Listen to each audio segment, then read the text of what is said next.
જય શ્રી કૃષ્ણ પ્રિય દર્શક મિત્રો, મારી આ યુટ્યુબ ચેનલ શ્રી હરિભક્તિ રસમાં તમારા બધાનું હાર્દિક સ્વાગત છે. આજના વિડીયોમાં આપણે જીવંતિકા વ્રત વિશે શ્રવણ કરીશું.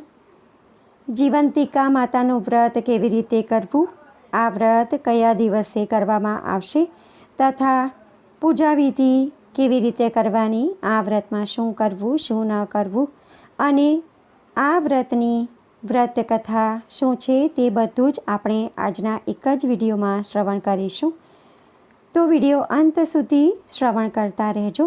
અંતમાં આપણે વ્રત કથા પણ શ્રવણ કરીશું.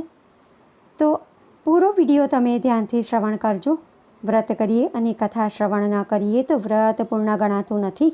તેથી કથા પણ અવશ્ય શ્રવણ કરવી જોઈએ. અને જો તમે વ્રત નથી કરતા તો પણ આ વ્રત કથા શ્રવણ કરશો તો તમે પુણ્યના ભાગીદાર થશો. ચેનલ શ્રી હરિભક્તિ રસ પર નવા છો તો ચેનલને જરૂરથી સબસ્ક્રાઈબ કરી લેજો અને બાજુમાં ઘંટીનું નિશાન આવે તો એના પર પણ ક્લિક કરજો, જેથી આવનારા વિડીયોની જાણકારી તમને મળતી રહે. શ્રાવણ માસના પ્રથમ શુક્રવારથી આ વ્રતની શરૂઆત થાય છે. જો પ્રથમ શુક્રવારે વ્રત ન થઈ શકે તો બીજા શુક્રવારથી પણ વ્રત શરૂ કરી શકાય છે. શ્રાવણ માસમાં જીવંતિકા વ્રતનો ખૂબ જ મહિમા રહેલો છે. જીવંતિકા માતાનું વ્રત જો વ્યક્તિ કરે તો તેની સર્વ મનોકામનાઓ સિદ્ધ થાય છે. જેની પાસે ધન ન હોય તેને ધનની પ્રાપ્તિ થાય છે, સાથે જ ધનમાં વૃદ્ધિ પણ થાય છે. આ ધનની વૃદ્ધિ આપણા પુત્ર થકી પણ લક્ષ્મી માતા આપે છે. જે સ્ત્રીઓને સંતાન નથી થતું તે પણ આ વ્રત કરે તો તેને પુત્રની પ્રાપ્તિ થાય છે, તેમજ તેનું સૌભાગ્ય અખંડ રહે છે. અખંડ સૌભાગ્યની પ્રાપ્તિ માટે પણ આ વ્રત કરવામાં આવે છે. આ દિવસે મહાલક્ષ્મી માતાના અષ્ટલક્ષ્મી સ્વરૂપનું વાંચન અથવા ધ્યાન કરવું જોઈએ. શ્રી સુક્તમનો પાઠ કરવો. લક્ષ્મી માતાના 1008 મંત્રનો જપ કરવાથી ઉત્તમ ફળની પ્રાપ્તિ થાય છે. અને જો તમે એ ન કરી શકો તો ઓમ નમો ભગવતે વાસુદેવાય આ મંત્રનો પણ જપ કરી શકો છો. આ મંત્રનો જાપ કરવાથી સૌભાગ્યવતી રહેવાના આશીર્વાદ પ્રાપ્ત થાય છે. પતિના આયુષ્યમાં પણ વૃદ્ધિ થાય છે તથા પુત્રનો દીર્ઘાયુ થાય છે. જીવંતિકા માતાના વ્રતમાં પીળા રંગના વસ્ત્રો ક્યારેય પણ ન પહેરવા જોઈએ તથા પીળા રંગના અલંકારો પણ ન પહેરવા જોઈએ. ફક્ત લાલ રંગના વસ્ત્રો અને અલંકારો પહેરવા જોઈએ. ચોખાનો અનાદર ન કરવો જોઈએ. પીળા મંડપની નીચે ન સૂવું જોઈએ. જીવંતિકા માતાનું વ્રત કરવામાં આવે ત્યારે આ વ્રતનું ઉજવણું પણ કરવામાં આવે છે. જીવંતિકા માતાના વ્રતમાં 5, 7 કે 11 વર્ષ પછી ગોળણી જમાડવામાં આવે છે. વ્રતની ઉજવણીના દિવસે તમારે સૌભાગ્યવતી સ્ત્રી, કુંવારિકા અને બટુકને ભોજન કરાવવું. જો તમારી ઈચ્છા હોય તો તમે બ્રાહ્મણોને પણ ભોજન કરાવી શકો છો.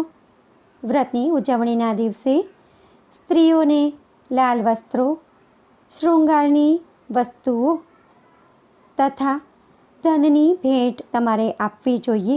વ્રતની ઉજવણીના દિવસે બ્રાહ્મણ તથા સૌભાગ્યવતી સ્ત્રી અને કુંવારિકાને જમાડ્યા બાદ વ્રત ઉજવનાર તથા ઘરના સર્વે જમી શકે છે. કારણ કે આ ભોજન મા જીવંતિકાની પ્રસાદી હોય છે. મા જીવંતિકાનો પ્રસાદ લેનાર જીવ માત્રના આચાર વિચાર અને વાણી વર્તન શુદ્ધ થાય છે. બટુક તથા સૌભાગ્યવતી સ્ત્રી અને કુંવારિકાને જમાડવા પહેલાં કંકુ, ચોખા અને પુષ્પથી તેમનું પૂજન કરવું. યથાશક્તિ વસ્ત્રો આપવા. જો શક્તિ ન હોય તો પણ સૌભાગ્યના શણગાર જેમ કે ચૂડી, ચાંદલો વગેરે તો આપવા જ જોઈએ. જમાડ્યા પછી યથાશક્તિ દક્ષિણા આપવી અને શ્રદ્ધાપૂર્વક વંદન કરવા. વ્રત ઉજવ્યા પછી પણ આ વ્રત આખું જીવન કરી શકાય છે. એનાથી મા જીવંતિકાની અમી દૃષ્ટિ હંમેશા આપણા પર રહે છે.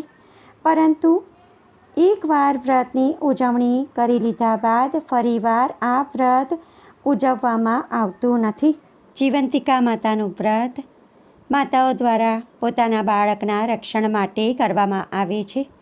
બાળકોનું આયુષ્ય વધે અને સ્વાસ્થ્ય સારું રહે તે માટે આ વ્રત કરવામાં આવે છે.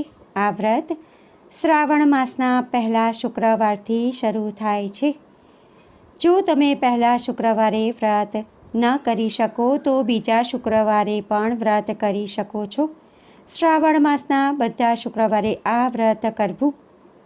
હવે આપણે જાણીશું કે જીવંતિકા માતાનું વ્રત કઈ તારીખથી શરૂ થાય છે. વર્ષ 2026માં શ્રાવણ માસનો પ્રથમ શુક્રવાર 14 ઓગસ્ટ 2026 આવે છે. તો પ્રથમ શુક્રવારથી જ એટલે કે 14 ઓગસ્ટ 2026ના દિવસથી જ તમારે જીવંતિકા માતાનું વ્રત શરૂ કરી દેવું. અને જો તમને પહેલા શુક્રવારે કોઈ અડચણ હોય અને તમે આ વ્રત ન કરી શકો તો બીજા શુક્રવારથી તમે આ વ્રત કરી શકો છો. હવે આપણે જીવંતિકા માતાનું વ્રત કેવી રીતે કરવું તેની પૂજા વિધિ વિશે શ્રવણ કરીશું. વ્રત કરનાર વ્યક્તિએ બ્રહ્મ મુહૂર્તમાં ઉઠી સ્નાનાદિ કાર્ય પતાવી સ્વચ્છ કપડાં પહેરવા. વ્રતના દિવસે લાલ રંગના વસ્ત્રો તથા લાલ રંગના આભૂષણો જ પહેરવા. ત્યારબાદ સૂર્યદેવને અર્ઘ્ય આપવું. ત્યારબાદ તમારા આખા ઘર તથા પૂજા ઘરને સાફ સફાઈ કરી અને ગંગાજળ છાંટીને પવિત્ર કરવું. તમારા ઘરના આંગણાને પણ સાફ કરી રંગોળી પૂરવી.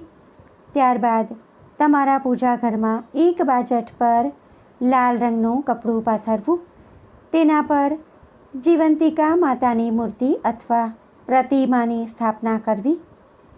ત્યારબાદ તેમને સૌપ્રથમ ગંગાજળથી અભિષેક કરવો. ત્યારબાદ પંચામૃતથી સ્નાન કરાવવું. ત્યારબાદ ફરીથી શુદ્ધ જળથી સ્નાન કરાવવું. ત્યારબાદ તેમને વસ્ત્રો અર્પણ કરવા. તેમને કંકુ, અક્ષત, અબીર, ગુલાલ, સિંદૂર અને ફૂલો અર્પણ કરી પૂજા કરવી અને ધૂપ કરી દીપ પ્રગટાવવું અને વ્રતનો સંકલ્પ લેવો.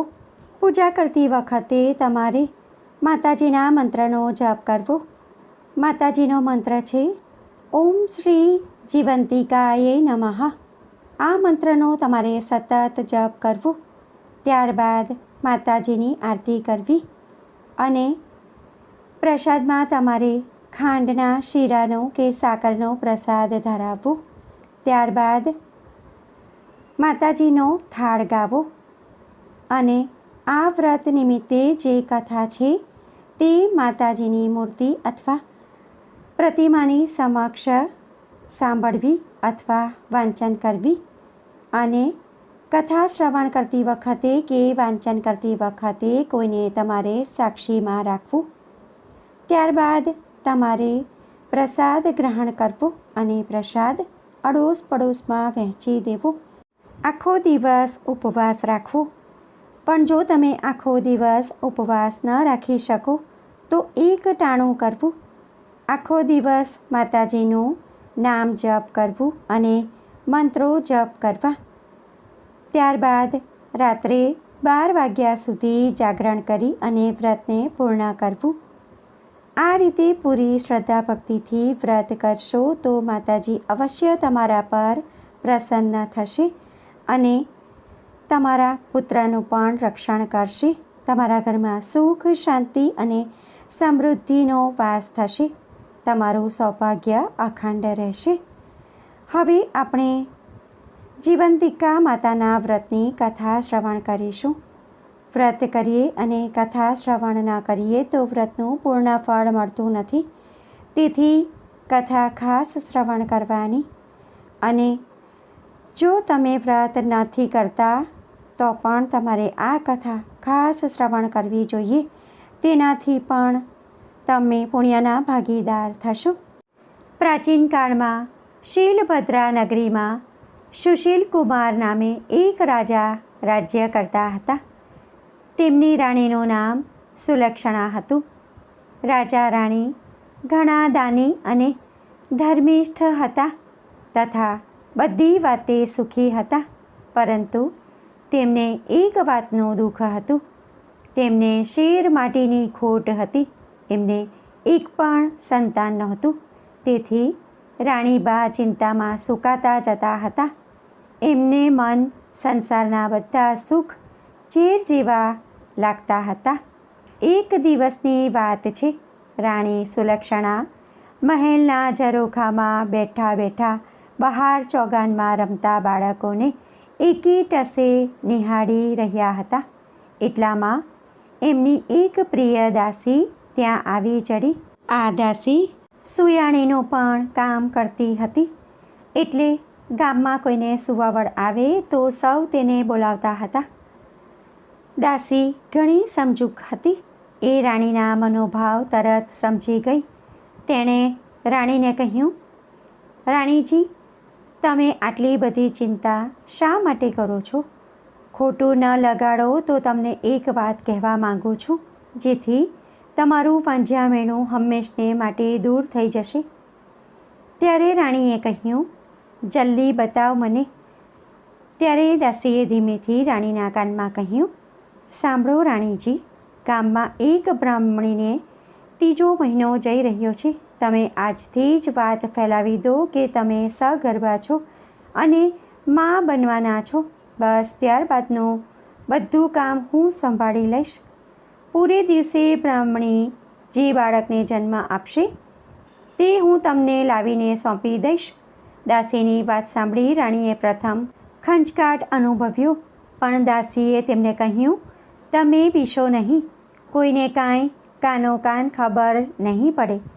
બાળક મળવાની લાલસાએ રાણી સુલક્ષણા આવું કુકૃત્ય કરવા તૈયાર થઈ ગયા અને પોતે ગર્ભવતી છે એ વાત ફેલાવવા માંડી. જોત જોતામાં 6 મહિના વીતી ગયા. એક દિવસ રાતે બ્રાહ્મણીને પ્રસૂતિની પીડા ઉપડતા દાસીને બોલાવવામાં આવી. મધરાત બાદ બ્રાહ્મણીએ એક સુંદર અને તેજસ્વી પુત્રને જન્મ આપ્યો. દાસી બધાની રજા લઈ રવાના થઈ ગઈ. થોડી વારમાં તો ઘરના બધા ઘસઘસાટ ઊંઘી ગયા. દાસી ઘરની પાછલી બારીથી ચોર પગલે બ્રાહ્મણીના ઓરડામાં આવી અને બાળકને ઉઠાવીને ઘરની બહાર નીકળી ગઈ. એ સીધી રાણી પાસે પહોંચી અને જઈને બાળક રાણીને સોંપી દીધું. રાણી તો ખુશ થઈ ગયા. ત્યારબાદ તરત જ મહેલમાં સમાચાર ફેલાવી દેવામાં આવ્યા કે રાણીએ એક સુંદર પુત્રને જન્મ આપ્યો છે. આખા નગરમાં આનંદ છવાઈ ગયો. ઘરે ઘરે દીપમાળા પ્રગટી. આખું નગર ઉત્સવ ઉજવી રહ્યું હતું. ત્યારે બાળકની સાચી માતા બ્રાહ્મણી વિલાપ કરતી હતી. પુત્ર ગુમ થવાથી રડતી હતી અને તડવડતી હતી. ત્યારબાદ બ્રાહ્મણીએ જીવંતિકા માતાનું વ્રત શરૂ કર્યું. તેથી મા જીવંતિકા બ્રાહ્મણીનો પુત્ર જે મહેલમાં રાજકુમાર થઈ ઉછરી રહ્યો છે એની રક્ષા કરવા માંડ્યા. રાણીએ તે પુત્રનું નામ શીલસેન પાડ્યું હતું. શીલસેન મોટો થવા લાગ્યો. એ યુવાન થયો ત્યારે રાજા સુશીલ કુમાર અને બ્રાહ્મણીનો પતિ મરણ પામ્યા અને શીલસેન રાજગાદીએ બેઠો. તે ઘણો દયાળુ અને ધર્મિષ્ઠ હતો. પ્રજા તેની કુશળતાથી ઘણી ખુશ હતી. થોડા સમય પછી એ પિતાનું શ્રાદ્ધ કરવા માટે ગયાજી જવા નીકળ્યો. રસ્તામાં એણે એક વણિકના ઘરે ઉતારો રાખ્યો. આ વણિયાને 6 બાળકો થયા અને વારાફરતી 6ઠ્ઠા દિવસે મરણ પામ્યા. આજે વણિકના ઘરે 7મા પુત્રની છઠ્ઠી હતી. ઘરના બધા ઊંઘી ગયા હતા ત્યારે મા જીવંતિકા શીલસેનનું રક્ષણ કરતા બારણા પાસે ઊભા હતા. મધરાત થતાં વિધાતા વણિકના પુત્રના લેખ લખવા આવ્યા એટલે જીવંતિકા માતાએ આડું ત્રિશૂલ ધર્યું અને કહ્યું, દેવી વિધાતા, તમે અહીં કેમ આવ્યા? વાણિયાના દીકરાની આજે છઠ્ઠી છે એટલે તેના લેખ લખવા આવી છું. ત્યારે મા જીવંતિકાએ વિધાતાને પૂછ્યું, બહેન, લેખમાં શું લખશો? ત્યારે વિધાતાએ જવાબ આપ્યો કે એના ભાગ્યમાં છે તે લખીશ. આ બાળક કાલે સવારે મરણ પામશે. આ સાંભળી મા જીવંતિકાએ કહ્યું, ના ના વિધાત્રી, એવું તમારાથી ન લખાય. જ્યાં મારા પગલાં પડે ત્યાં તમે આવું અમંગળ કદાપી ન લખી શકો. માટે આ બાળકનું આયુષ્ય 100 વર્ષનું લખજો. છેવટે વિધાતાએ મા જીવંતિકાની આજ્ઞા માથે ચડાવી દીર્ઘાયુષ્ય લખીને ચાલ્યા ગયા. બીજા દિવસે વાણિયાએ પોતાના બાળકને જીવતો જોયો તો એ ગદગદ થઈ ગયો. એને ખાતરી થઈ ગઈ કે આ બધું આ મુસાફરના મંગલ પગલાંના પ્રતાપે જ થયું છે. શીલસેન બીજા દિવસે જવા તૈયાર થયો ત્યારે વાણિયાએ ખૂબ જ આગ્રહ કરીને ફરીવાર આપવા કહ્યું. શીલસેને હા પાડી. ત્યાંથી એ ઘણા દિવસે ગયાજી પહોંચ્યો. પોતાના પિતાની શ્રાદ્ધ ક્રિયા પૂરી કરી. જ્યાં એ પિંડદાન કરવા જતો હતો ત્યારે નદીમાંથી 2 હાથ બહાર આવ્યા. આ જોઈ શીલસેનના અચરજનો પાર ના રહ્યો. તેણે પંડિતોને આનું કારણ પૂછ્યું, પણ પંડિતો તેનો કોઈ જવાબ આપી શક્યા નહીં. આમાં બીજો હાથ કોઈ દેવીના હાથ જેવો લાગતો હતો. એણે પિંડ એક હાથમાં મૂકી દીધો. આમ શ્રાદ્ધ ક્રિયા પતાવી શીલસેન પોતાને ગામ આવવા ચાલી નીકળ્યો. ફરતો ફરતો શીલસેન બરાબર 1 વર્ષે પેલા વાણિયાને ઘેર આવ્યો અને રાતવાસો રહ્યો. એ દિવસે વાણિયાને ત્યાં ફરી બાળકનો જન્મ થયે 6 દિવસ થયા હતા. રાત પડતા જ વિધાતા છઠ્ઠીના લેખ લખવા આવ્યા તો મા જીવંતિકાએ તેમને રોકીને 100 વર્ષનું આયુષ્ય લખવા કહ્યું. વિધાતાએ આજ્ઞા માન્ય રાખી. લેખ લખીને પાછા ફરતી વખતે જીવંતિકા માને પૂછ્યું, માં, તમે આ રાજકુમારનું રક્ષણ શા માટે કરો છો? આ ક્ષણે જ શીલસેનની આંખ ખુલી ગઈ. તેને કોઈક વાત કરી રહ્યું હોય એમ લાગ્યું. તે ચૂપચાપ પથારીમાં પડ્યો આ સંવાદ સાંભળવા લાગ્યો. મા જીવંતિકાએ કહ્યું, દેવી વિધાતા, આ રાજકુમારની માતા વર્ષોથી શુક્રવારે મારું વ્રત કરે છે. તે દિવસે તે પીળા વસ્ત્રો પહેરતી નથી, પીળા અલંકારો પણ ધારણ કરતી નથી, ચોખાના પાણીને ઓળંગતી નથી અને પીળા માંડવા નીચે જતી નથી. આથી મારે આ રાજકુમારની રક્ષા કરવી પડે છે. એ જ્યાં જાય ત્યાં મારે જવું પડે છે. તેના લીધે હું આજે વાણિયાના ઘરે છું. જ્યાં સુધી વાણિયાના ઘરે મારો વાસો હોય ત્યાં સુધી હું તેના બાળકનું અહિત શી રીતે થવા દઉં? ત્યારે વિધાતાએ કહ્યું, ભલે. એમ કહી વિધાતા જતા રહ્યા. આ સાંભળી શીલસેન વિચારમાં પડી ગયો. એની માતા કોઈ વ્રત કરતી હોય એવું એને યાદ નહોતું. છતાં એણે માતાને પૂછી ખાતરી કરવાનું નક્કી કર્યું. સવાર થતાં વાણિયાએ જોયું તો તેનો બીજો દીકરો પણ જીવતો હતો. એને લાગ્યું કે નક્કી આ શીલસેન કોઈ મહાન માણસ છે. બીજે દિવસે શીલસેને રજા માંગી ત્યારે વાણિયાએ તેમને આનંદથી રજા આપી. ઘણા દિવસે શીલસેન પોતાના રાજ્યમાં પહોંચ્યો. મહેલે જઈને શીલસેને માતાને પૂછ્યું કે માતા, તમે કયું વ્રત કરો છો? ત્યારે રાણી સુલક્ષણા બોલી કે બેટા, હું કોઈ વ્રત નથી કરતી. આથી શીલસેનને શંકા પડી કે આ મારી સગી માં નથી. પોતાની માતાને શોધી કાઢવા માટે એણે શ્રાવણ માસના પ્રથમ શુક્રવારે આખી નગરીને જમાડવાનું આમંત્રણ આપ્યું. સાથે સખ્ત સૂચના આપી કે દરેકે પીળા રંગના વસ્ત્ર પહેરવા.